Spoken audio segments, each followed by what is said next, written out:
당뇨 있으신 분들, 혹시 이 음식 아직도 매일 드시나요? 몸에 좋다고 알려졌지만 사실은 혈당을 치솟게 만드는 혈당 폭탄입니다. 그런데 놀랍게도 당뇨 환자 10명 중 9명이 매일 이걸 먹고 있다는 사실. 도대체 어떤 음식인지 오늘 영상에서 꼭 확인하세요. 영상을 끝까지 보셔야 내 혈당을 지킬 수 있습니다. 당뇨병, 매일 이 음식만 피해도 180도 달라집니다. 이 말 과장처럼 들리시나요? 하지만 제가 오늘 소개해드릴 실제 사례와 내용을 끝까지 보신다면 그 말이 전혀 허풍이 아니라는 걸 느끼실 겁니다.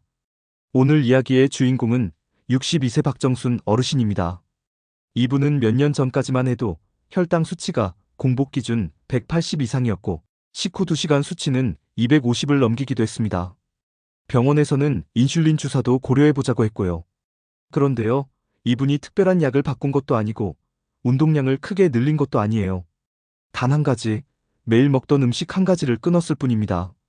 그것도 몸에 좋은 줄 알고 매일 먹던 음식이었죠.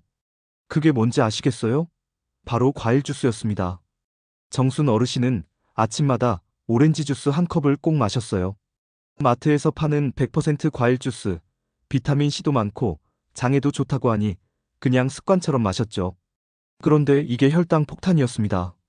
오렌지 서너 개 분량의 당분이 한 잔에 다 들어있는데 섬유질은 거의 없고 당 흡수 속도는 빠르니 혈당이 안 오를 수가 없죠. 그 주스를 끊은 지 한 달 만에 정순 어르신의 혈당은 식후 기준 50 이상 떨어졌습니다. 그리고 그 후로 당뇨약도 줄이고 인슐린은 받지 않아도 될 만큼 상태가 호전되었어요. 단 하나 주스만 끊었을 뿐인데요.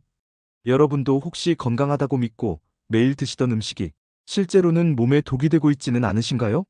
오늘은 당뇨병 환자가 반드시 피해야 할 음식 3가지를 소개하면서 왜 그것들이 문제인지 또 어떤 대체 식품으로 바꿔야 하는지를 하나하나 풀어드릴게요.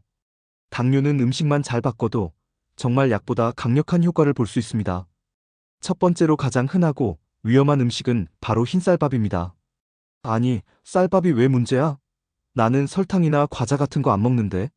이런 말씀하시는 분들 많으시죠?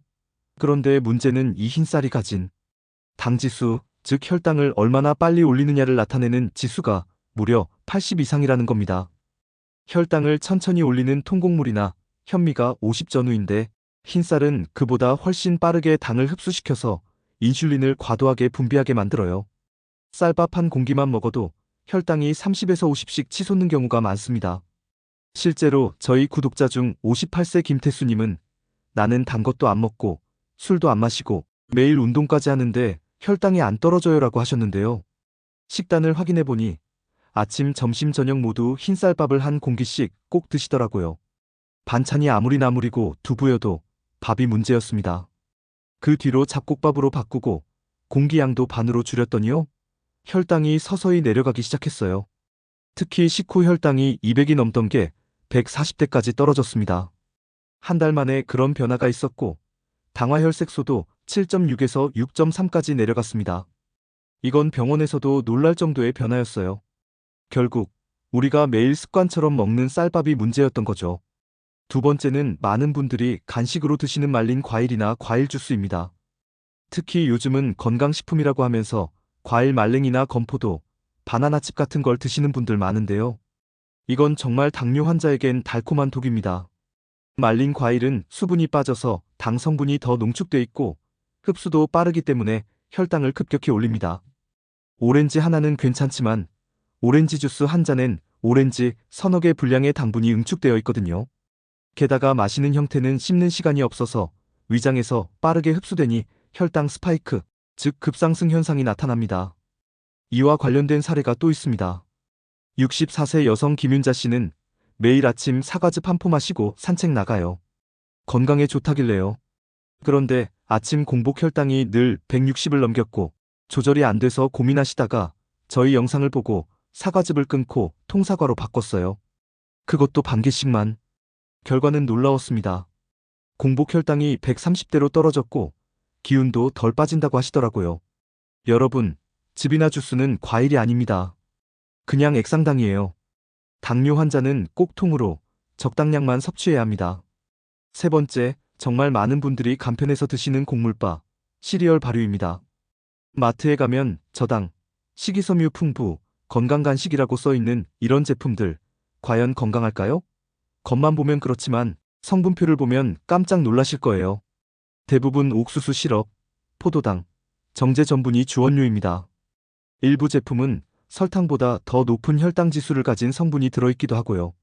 혈당은 빠르게 오르고 포만감은 오래가지 않아서 오히려 과식으로 이어집니다.